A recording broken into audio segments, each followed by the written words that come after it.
kaya nag-collapse muna ako. Ayan. Pero dito yun yung graph, ang pinaka-best representation niya bilang isang Kristiyano. Itong gray, pero i-gray nyo lang konti. Kasi tumarating sa punto ng buhay natin na nag-downfall talaga tayo. Kakaroon ng mga failures. Pero yung ganyan, dapat mas mataas yung pag-angat mo. Diba? Gray. Minsan isang bulusok ka ng ganyan, minsan isang bulusok ka ng ganyan. Pero gusto kong sabihin, minsan pag dumarating ka sa punto na down ka, dapat yung bounce back mo, mas mataas dun sa downfall na naranasan. No? Ayun lamang po. Ayan. So, kaya in-explain ni Ate Charity yan kasi ang title natin ngayon is The Fruit of the Holy Spirit Part 1. So, di ba, ito ang Holy Spirit. Ito ang fruit, di ba? Ano nga yun? Love. Ito rin yun naman. Love. Joy. Peace. Long-suffering, kindness, goodness. Di ko alam kung anong to eh. Anong version? Kaya basahin mo na natin, Galatians 5. Yan, wag mo na yan, hindi pa yan, Brad. Ayan, Galatians 5, 22-23. Manalangin muna tayo. Lord, salamat Panginoon sa gabi nito. We honor you. We honor our lives, Panginoon, sa oras at kaya nahalo, Panginoon, ang mas maintindihan namin, O God, kung ano nga ba yung fruit of the Holy Spirit. And Holy Spirit, i-reveal to us, Panginoon, ng mga bagay na kailangan namin gawin, kailangan namin pagdaanan for us to be able na ma-earn, Panginoon, yung bunga na ito. Thank you, Lord, in Jesus' name. Amen. But the fruit of the Spirit is love, joy, peace, long-suffering. Ano yung sa isa? Patient ba yung isa? Long-suffering kasi dito eh.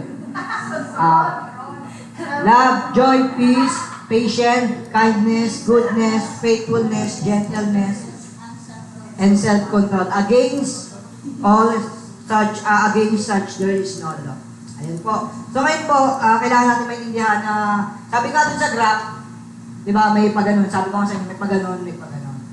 Okay? So the more na, dapat nag-rise tayo more than dun sa downfall na naranasan natin before. So the Holy Spirit is working in us. Sino po naniniwala, nung time na nakilala mo ang Panginoon, nag-work pa rin ang Holy Spirit? Ba't hindi nyo namamalayan, may nababago sa inyo? Diba? Kaya sino yung pinakamatandang Kristiyano dito? Sino yung 20 years na Kristiyano? 20 years. Sino yung, basta naalala ko, 2012, nagkasala ako ng matindi nun eh. 10 years na. Sino ba po? 20 years. 2006. Ilan na yun? 17. Sino pa? 15 years. Ate Sol, ilang taong ka ng Kristiyano? 30 years ka na ng Kristiyano, Ate Sol. Infant ka pa lang, Ate Sol, nandito ka na. Diba? Pero dun sa ano na yun, dun sa, mula nung tayo nakilala natin ng Panginoon, Yeso Cristo, nag-ano yan. So, nag-work ang Holy Spirit. Tingin nyo, ano yung ultimate goal ng Holy Spirit sa ating buhay? Tingin nyo. Transform us. Ano yung pinaka-goal niya? To guide us. Ano pa? May connected dun sa word na transform. Nagamit. Ano pa? Change us. Ayan. So, the ultimate goal of the Holy Spirit is to make us more like Jesus. That's the goal. No?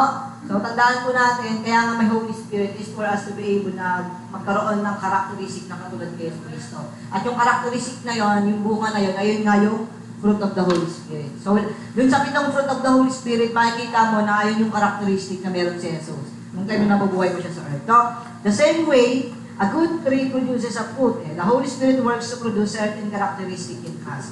Okay? So, sabi dito sa Matthew 13 verse 8, but others fall on good ground and yielded the crop. Some 100-fold, some 60, some 30. Okay, tandaan nyo ito The quality of the soil, yung puso mo, determines what the seed will produce.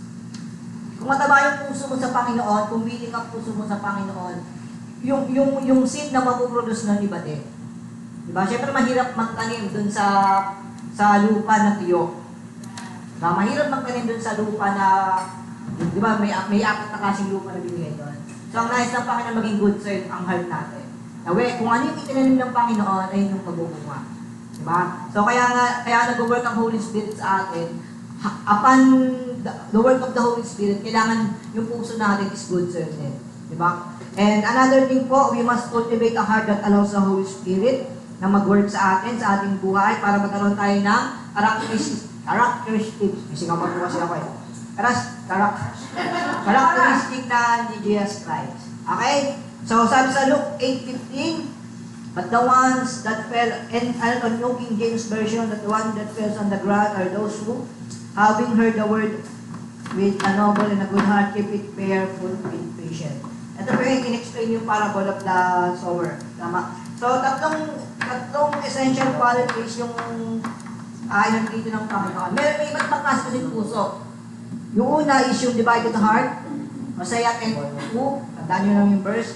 Lying heart, Isaiah 59:13, doubting heart, Luke 24:38, anxious heart, Deuteronomy 28:65, and yung sinasabi, noble and good heart. Yun nga yung dun sa sinabi ko kanina, kung saan yung magandang soil ay nang dapat nating meron.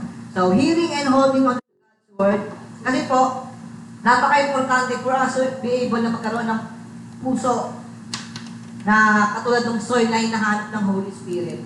Kailangan we are holding, or we are doing, we are connected always sa salita ng Panginoon. Diba? Kasi ang salita ng Panginoon sa ating puso. No? Paano, no matter how good your heart is, pero kung hindi ka naman, hindi natubo yung seed na gustong ibigay sa iyo ng Panginoon kasi hindi ka connected sa Kanya, sa salita niya. No? So, sino po dito yung complete yung devotion this week? Maging honest tayo. Even the staff. Sino dito nakapito? Ito sa ating charity. Sino dito naka-anim? This week mula Thursday, tapos Thursday ngayon. 6. Very good. 5. 4. 4. 4.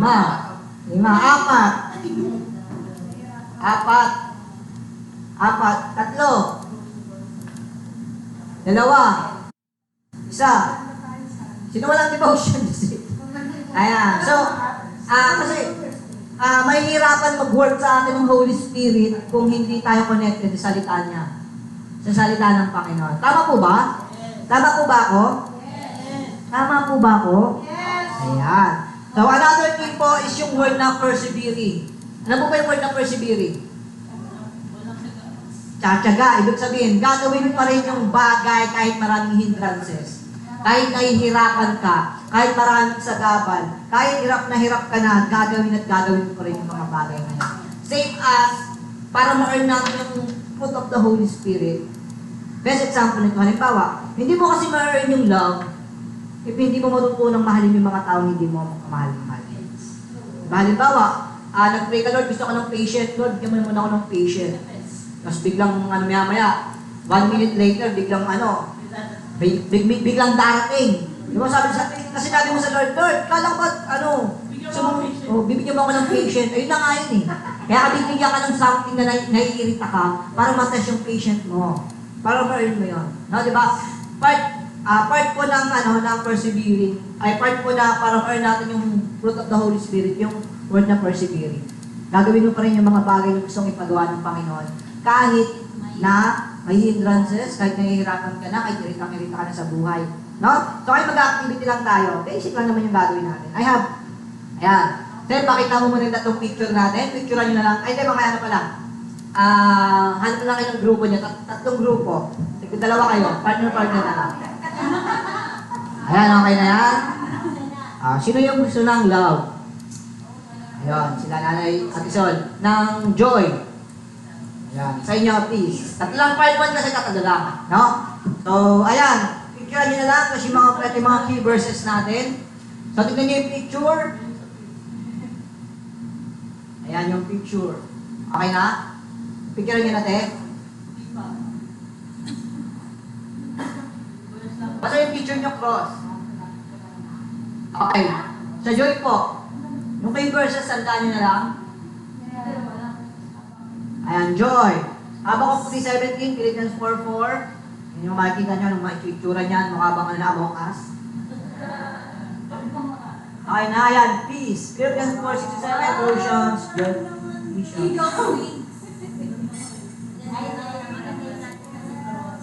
So ngayon, may dalawang, ito pala, papel. Teka na pala kayo. Kasi magkakaroon tayo ng Kung maabot sa oras, magkakaroon tayo ng konting presentation. Ay, mismo, explanation lang naman.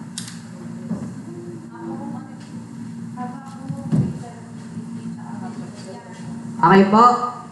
So, dun sa joy, pwede pa kayo mag-add ng ano dyan ha, supporting verses nyo. So, ganito ang gagawin natin. Based dun sa picture, and based dun sa... Ano ba dito? Based sa picture and based dun sa mga key verses na binigay ko. So, ano yung... Ha? Among Us?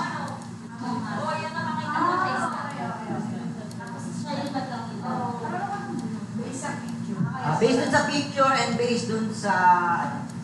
Bakit dun sa mga key verses na yun? Bakit bakit love ang bunga ng Holy Spirit? Ayun yung unang tanong. Pangalawa, paano mo ma-earn? So, ano yung application na pwede mong gawin for you to be able na ma-earn yung Holy Spirit? Ay, yung fruit of the Holy Spirit na nakasign sa inyo. So, based on application yung love, paano mo ma-earn yung love? Ano yung mga bagay na gagawin mo in your daily life? Okay, bigyan ko po kayo ng 5 minutes? 7 minutes? O, 7 minutes kasi 10 minutes, 17 minutes na pala. Paano mo ma-earn yung fruit na yun na nakasign sa inyo? Paano mo ma-earn yung love? Paano mo ma-earn yung ano? Ay, yung una, bakit love is fruit of the Holy Spirit? Based dun sa picture, based dun sa mga key verses. Pangalawa, as an application, paano mo ma-earn yung fruit of the Holy Spirit na yun? Ano yung mga bagay na kaya pwede mong gawin? Okay po? O, another explanation pa pala para ma-distinguish natin. Iba po kasi yung gift of the Holy Spirit and fruit of the Holy Spirit. Yung gift of the Holy Spirit sa atin na yon. Yung work lang natin. Itong fruit of the Holy Spirit, pagkatrabaho natin, we need to earn it. Diba? Hindi ka magkakaroon nito kung hindi mo gagawin yung mga ganitong bagay. No? So, 7 minutes. Start na po tayo. Saglit lang yan, kasi nga, saglit lang din eh.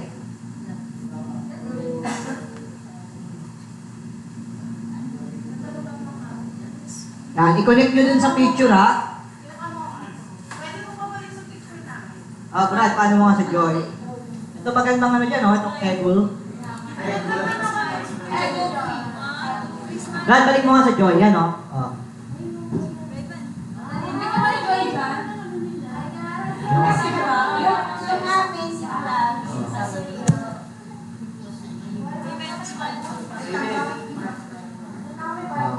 Yung unang tanong, bakit yung love, joy, patient is fruit of the Holy Spirit?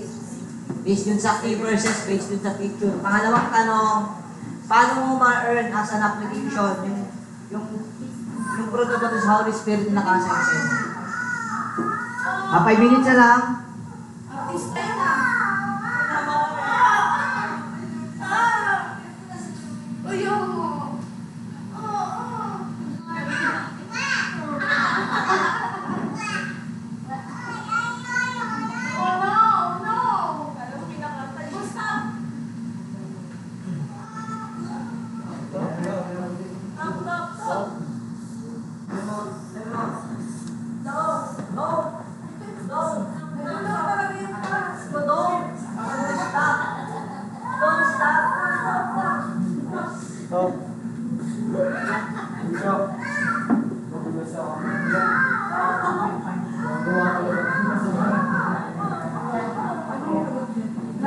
Yung sa 1 Corinthians 13, kahit 1-7 lang, yung characteristic of love.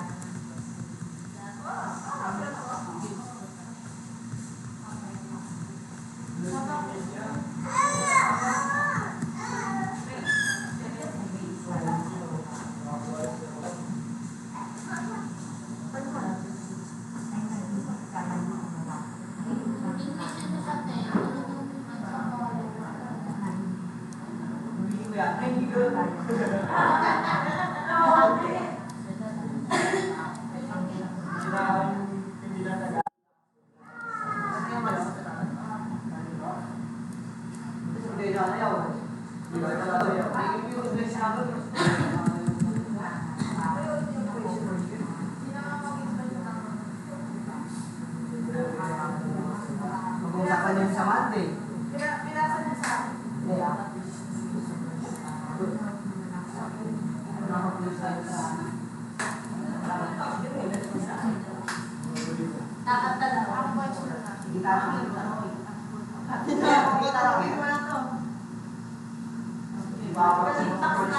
Titrain ako sa beatbox ah.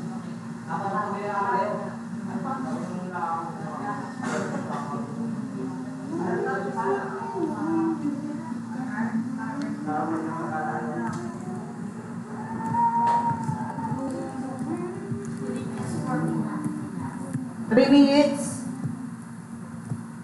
Philippians 4:4, rejoice in the Lord always. I said it again, rejoice.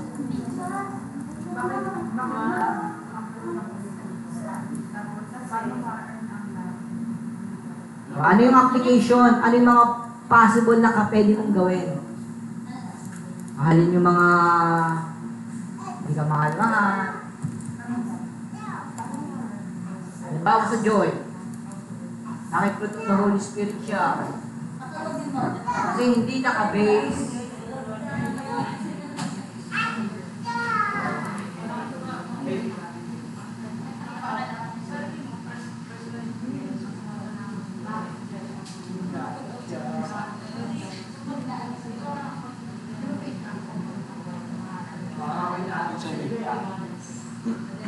Ako?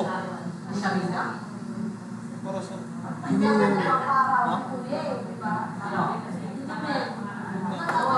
Yung hiram yung ulit lang. Oo. Gamitin daw niya yun. Sa pinsan.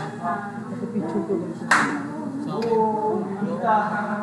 Well, meeting tayo siya, no? Picture Present eh. Tapos sa Macdo, no? Ano yung meeting natin? Sige, ako mag-set sa'yo. Oh? Yun naman sa bahay. Order na lang tayo, no? wala. Jet, pasok ka bukas? Pasok ka bukas? Ano oras? AM? Yung meeting pa naman sana. Oo, sa bahay. So, order na lang ng Macdo. Paano na daw ako? Ha? Birthday na kapatid mo? Next time na lang. Dapat lahat kasama. Ako yan. Salam daw.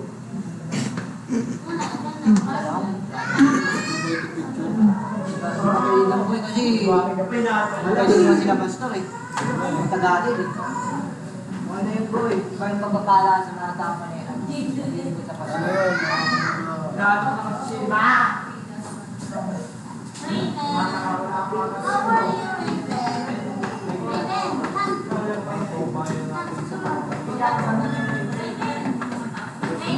Ano rin yan? Minimum din yan? Hindi na ano? Tuloy daw siya. Tapos magkasama pa kayo natin ni Raymond. Magkasama pa kayo natin ni Raymond, no? In-apply ka? Saan?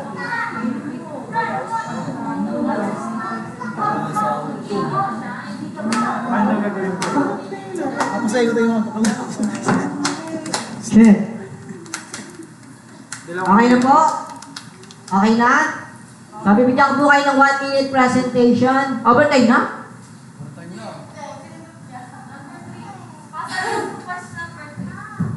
Uy, ano question number 3? Wala. Nakabahan ako sa'yo. Sobrang sipag mo na, Leia, ha?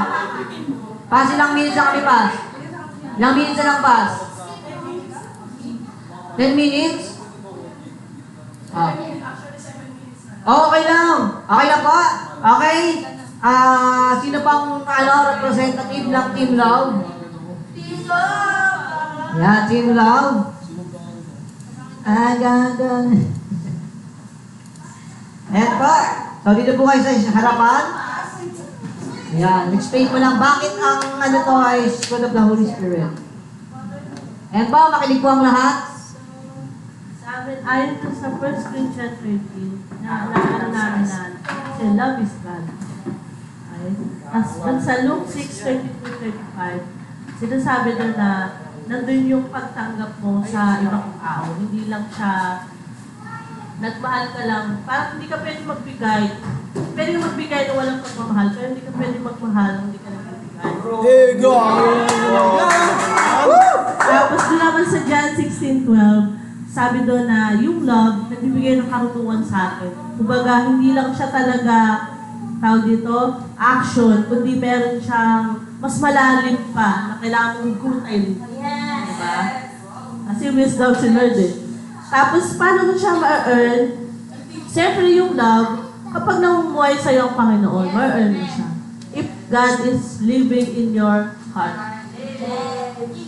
Sabi, tapos dun sa, siyempre dahil acceptance ka, maging pagpapala ka sa ibang tao, di ba? Yung acceptance mo dun sa ibang tao, ikaw yung magbibigay ng pagpapala. Sino dito mag-Jollibee? Tara na! Tapos, wisdom, yung tipong, nandun yung puso mong handang makinig sa Panginoon. Next po, love, peace, joy. Joy. May drawing na yan, kuya. Ilang minutes na kami? Sa amin, bakit joy ang fruit of the Holy Spirit? Kasi binigay ng Lord. Saka kapag walang joy, hindi mo na ma-enjoy. Saka diba kasabi dun sa habak kasi kung wala na yung mga bagay, napunga, diba? But still, kailangan mo maging joy. Kasi, yun yung dun magsisimula yung bunga. Tapos, paano earn? Continue to shine. Di ba sa picture, siya lang yung nag-iisa. So, kung magpapagaya ka, tapos hindi ikaw yung magliliwanag, hindi mo talaga siya ma-earn kasi matatalo ka. Lakaan mo natin. Team joy. Ito na, team peace. Peace, everyone! Saman, bakit peace ang fruit ng Holy Spirit? Kasi, yan, just like when you see on the street, di ba? Because peace gives comfort, parang yung nanay dun sa mga anak niya. Diba? Diba? Then, peace helps us not to be afraid. Ayun, sabi nga sa Philippians 4:19 verse 20, ang kapayapaan ng Diyos na hindi kayang maunawaan ng tao, ang siyang mag-iingat sa puso at sa ating pag-iisip. Ayun. Tapos yung next naman, paano mo ma-earn ang peace? Siyempre through Word of God, unang-una. Siyempre, di ba kapag wala kang devotion, empty, lahat, as in, wala kang faith. Kaya, importante rin, paano ma-earn ang peace, dapat meron kang faith. At saka, prayer din. Kasi kulang yung devotion lang na walang prayer. Ano, binasa mo lang, kasi wala nang application, wala nang keme-keme. So, that's all. Thank you. Ayan, malakpakan po natin yan. Ayan po, team love, joy, and peace. Sabi dito, sa love naman, anyone can love people who is lovable. No? So, ang true love kasi is goes beyond dun sa worldly love. Na kung saan loving people who are able na hindi tayo kayang mahalin in return, or loving people who are na hindi ka mahal-mahal. Ayun kasi totoong pag-ibig. Na pinakita ng Lord sa cross, di ba? Hindi naman tayo kamahal-mahal eh. Di ba? Basura nga tayo sa harapan ng Panginoon, pero dahil mahal tayo ng Panginoon, binigay niya ang Lord. So, ang love po, sa Kristiyano, yung kind of love na to, hindi siya optional. It is a command. Ibig sabihin, you will push yourself to love people. You will push yourself to love those people kahit nasaktan ka, nahirapan ng pakisamahan sila, hindi kayo sa command galing sa Panginoon. No? So, mahirap na command yun actually. Mamahalin mo yung mga taong nakasakit sa'yo, no? Mga chinichismis ka sa iba, di ba? Mahirap yun. Pero it's a command galing sa Panginoon. And pag ginawa mo yun, naroon mo yung love na sinasabi dito ng Panginoon. Unconditional love, sacrificial love. Ito naman po sa joy, itong joy po, magandang explanation ito. Kasi yung difference between joy and happiness, ang happiness kasi nakabase sa situation. Diba? Ang joy nakadepende sa relationship mo sa Panginoon. No matter the situation is, kahit ganito ka discouraged, ganito yung nangyayari sa pamilya mo, yung happiness, it will turn to sadness, sorrow, loneliness. Pero, yung joy na sinasabi dito is nakadepende sa relationship mo sa Panginoon. Na no matter what happened, nahihirapan ka man, problematic ka man, pero yung joy mo hindi yun nawawala.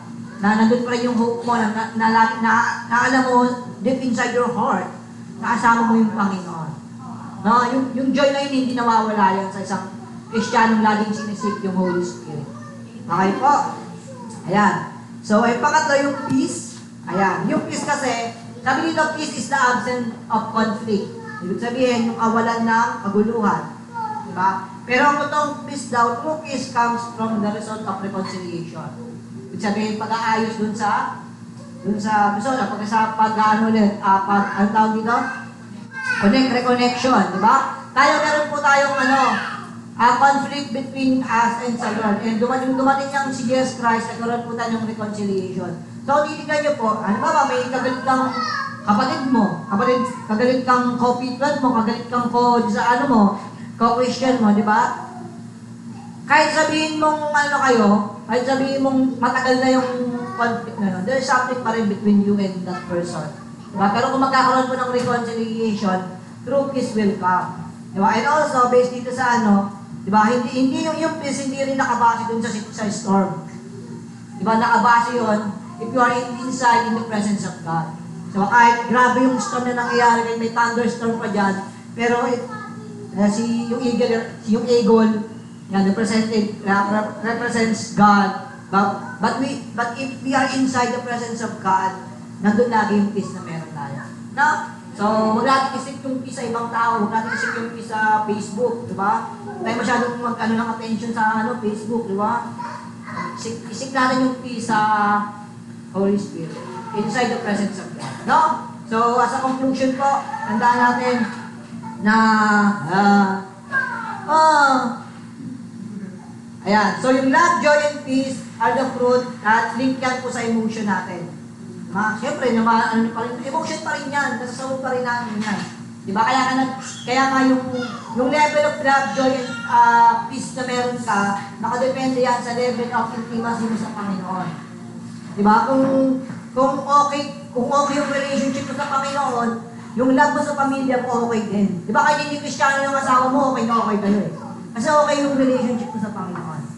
No? So, lalo na pag Kristiyano kayong dalawa, no? So, mas yun. So, ibig sabihin, kahit na nag-aaway kayo sa loob ng pamilya mo, pero okay yung relationship mo sa Panginoon, na-experience mo pa rin yung joy. And may hope ka pa rin na maayos yung family na meron ka. And there is peace pa rin, di ba? So, yung love, yung fruit of the Holy Spirit na to, actually yung lahat ng fruit of the Holy Spirit, connected yan sa intimacy natin sa Panginoon, sa salita ng Panginoon. Kaya nga, we are encouraged everyone in our devotion, yung kahit mahirap, kahit medyo busy tayo actually, di ba? Kasi naniniwala po ako, kung ano yung nagmamatter sa atin, ayun yung uunahin natin. Kung nagmamatter sa atin yung relationship natin sa Panginoon, uunahin natin ang Panginoon. Ay lamang po, nalawagan po sa ating chat kasi overtime na po.